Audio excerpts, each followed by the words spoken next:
Boa noite, amigos. Bem-vindo ao canal Bíblia de Capa a Capa. Estou fazendo mais um vídeo para esse canal.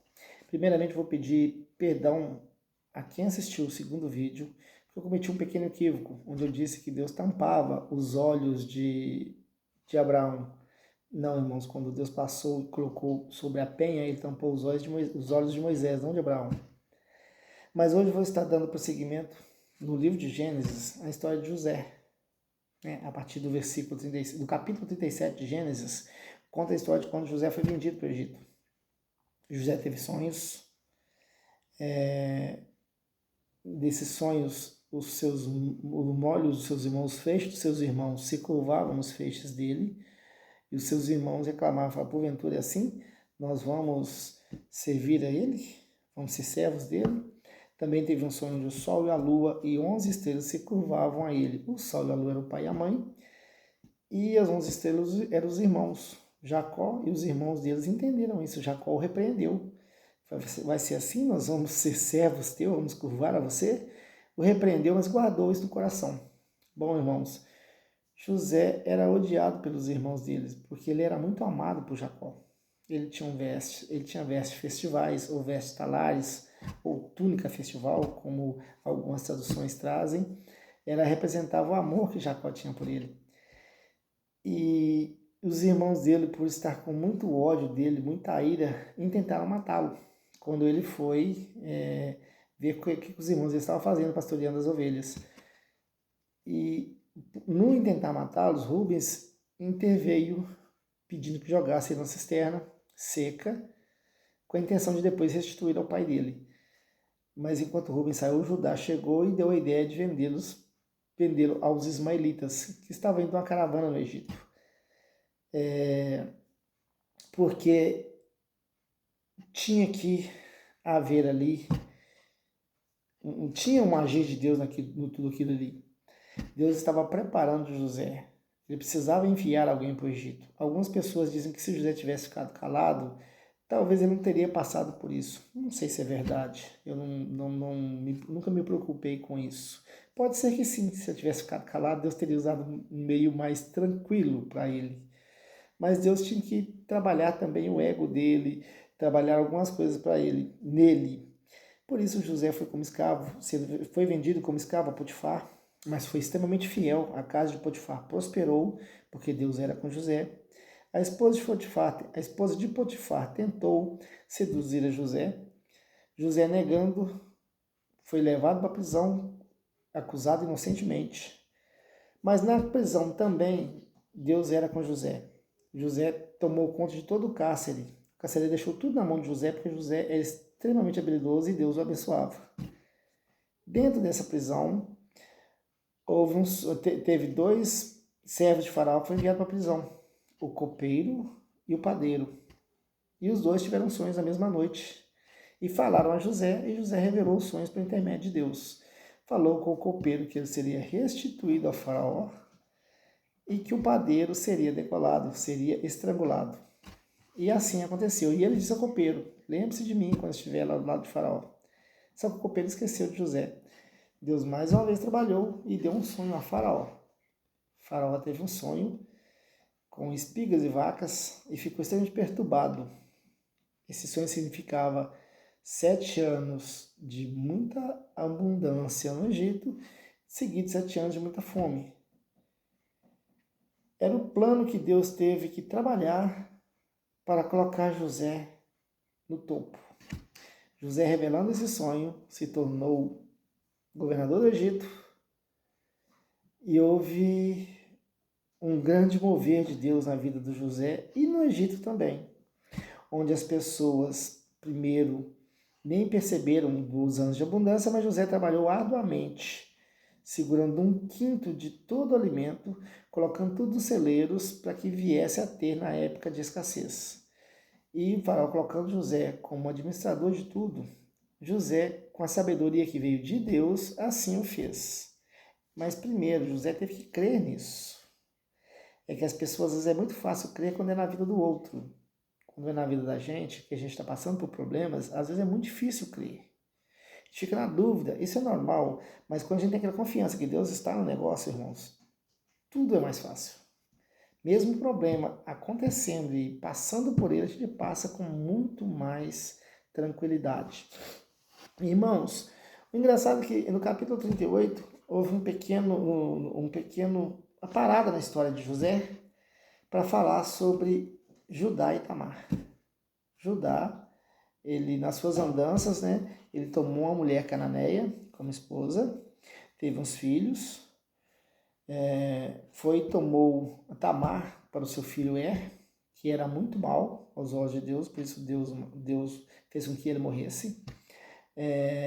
Depois teve um segundo filho, esse segundo filho assumiu e deveria assumir Tamar como esposa para dar descendência a porém quando ele se deitava com Tamar ele lançava o sêmen na terra. Isso foi muito mal aos olhos de Deus, porque ele não quis continuar a descendência do seu irmão, e Deus também o matou. O terceiro menino era muito novo, e Judá pediu que Tamar fosse para casa de seus pais, curtir sua viuvez até que o menino, o terceiro filho, inteirasse a idade. Só que Judá não quis entregar, para que ele não morresse. Passou-se um tempo, onde a esposa de Judá morreu, e ele chorou a sua morte, ficou em luto, mas após um tempo foi consolado e foi tosquear as ovelhas. Alguém avisou Tamar, sabendo disso, se vestiu, cobriu o rosto, que era comum das meretrizes na época, e foi para a entrada da cidade. Judá, vendo aquela mulher, se deitou com ela, não sabendo que era Tamar. O interessante é que teve 2 filhos desse relacionamento, onde eles tentaram apedrejar Tamar por um ato de prostituição, mas como o cajado e o selo de Judá ficou na mão da prostituta, da meretriz, e quando ela entregou para alguém e falou assim, pergunta para Judá de quem que são esses materiais. Judá entendeu que ele não era justo, que Tamar era mais justa que ela, e diz que nunca mais Judá a conheceu, ou seja, nunca mais Judá teve relações sexuais com ela. Porém, dessa relação sexual que eles tiveram, veio uma descendência, Perez e Zerá. Descendência essa, inclusive, que está no livro, no primeiro capítulo de Mateus, como a descendência de Jesus. Está lá o nome de Tamar, né? Está lá também o nome de Raabe, da cidade de Jericó. Também uma meretriz, uma prostituta que acolheu os espias quando eles foram espiar a terra, não permitindo que eles morressem. Irmãos, o que isso nos leva a entender esse capítulo 38 é que Deus escolhe pessoas que querem mudança. Porque Tamar tinha medo de morrer viúva, sem filhos. Por isso ela fez o que ela fez, acredito eu. Porque diz que naquela época uma viúva era a pessoa mais miserável, porque não tinha quem cuidasse dela se não tivesse filhos. Então precisava de uma descendência. E Deus, acredito que olhou na sinceridade do coração dela e permitiu. Raabe era uma prostituta, mas temeu tremendamente a Deus quando os espias vieram na terra, porque Deus ia destruir toda aquela terra de Jericó. Ela temeu e aceitou servir a Deus. Então Deus quer pessoas que têm temor, pessoas que querem mudança, pessoas que querem caminhar com Ele. E o engraçado é que todas essas pessoas foram que vieram da descendência de Jesus. Acredito eu que era uma maneira de Deus mostrar que não só do povo de Israel, mas também chamaria os gentios. Estaria mostrando desde aí, só que difícil de ver. Não dava para entender isso, talvez nesses pequenos trabalhos. Mas se atentando de novo a José,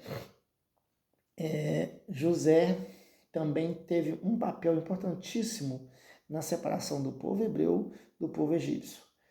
Porque os egípcios não comiam com pastores. Era abominável comer com pastores. José, sabendo disso, informou para os irmãos deles. Quando o faraó vier te chamar a vocês, para que vocês fiquem na presença dele, para explicar de que vocês são bons, o que vocês fazem de bons.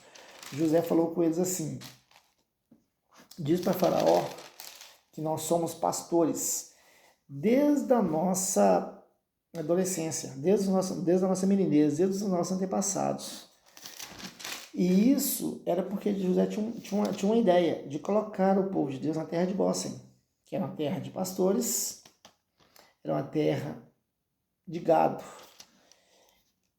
E José também automaticamente separaria os hebreus dos egípcios. Ele sabia disso, porque os egípcios não iriam comer com eles, não iriam muito se misturar com eles. Mas o interessante, irmãos, eu vou sair um pouquinho da Bíblia, não tanto assim, um pouquinho da Bíblia, é o seguinte: a estratégia de José é porque tinha um deus na terra egípcia que se chamava Amon. Não era um deus tão proeminente e foi se tornando cada vez mais de relevância no Egito. Esse deus Amon ele era representado primeiramente por um carneiro. Com o passar do tempo, ele começou a ser representado por um homem pintado de azul e às vezes raramente também por um ganso. Mas a principal forma que ele era mostrado era através de um ídolo feito de uma imagem de um carneiro. E também tinha uma esposa, a esposa desse deus Amon, que era representada ou por uma mulher ou por uma vaca. Lá em Êxodo 8, 26, no 23 começou, quando veio a praga das moscas, o faraó amoleceu o coração e falou com Moisés assim: ok, tudo bem, pode adorar o seu Deus, porém adore aqui, não vá ao deserto. E Moisés respondeu para ele no capítulo 8, versículo 26, assim, em Êxodo: como nos tornaríamos abominação aos olhos dos egípcios? Porque poderiam nos matar, nos apedrejar.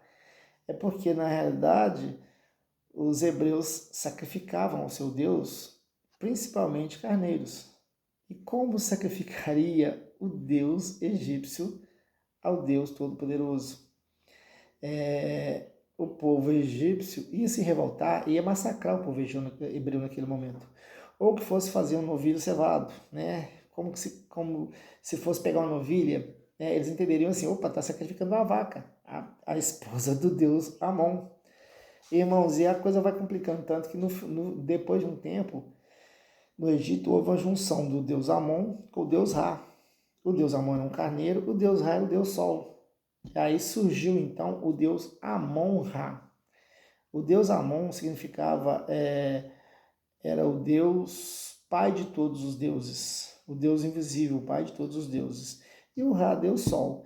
Depois com essa junção surgiu um novo deus, que era o pai de todos os deuses, o deus Sol. E aí a grande confusão de ídolos, o Egito tinha uma confusão, adoravam inúmeros deuses, e Deus derrubou esse Deus. Por quê? Porque na realidade o que é aceitável para Deus, o sacrifício perfeito, o Cordeiro Pascal, viria a ser o Senhor Jesus, que até então não estava revelado àquele povo naquele momento. Mas viria a ser o Senhor Jesus, que ele foi levado mudo para o matadouro. Ele ficou na cruz sem reclamar, morreu como um cordeiro mudo, para que nossos pecados fossem perdoados.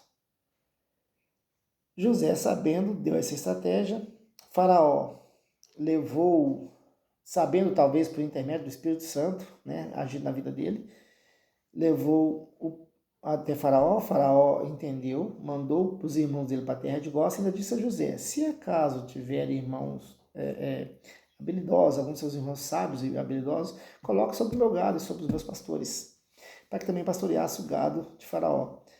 Irmãos, o interessante é que nessa época José era um líder extremamente respeitado. Nós temos que trabalhar com sabedoria, entender as coisas de Deus, saber que sempre haverá alguns problemas. Alguns problemas nós passamos para que a nossa fé seja testada.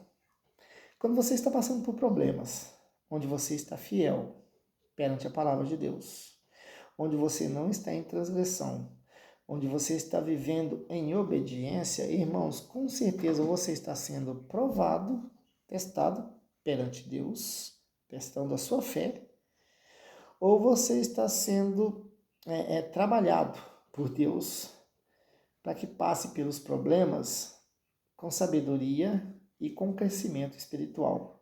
Porque nós somos provados de fé em fé.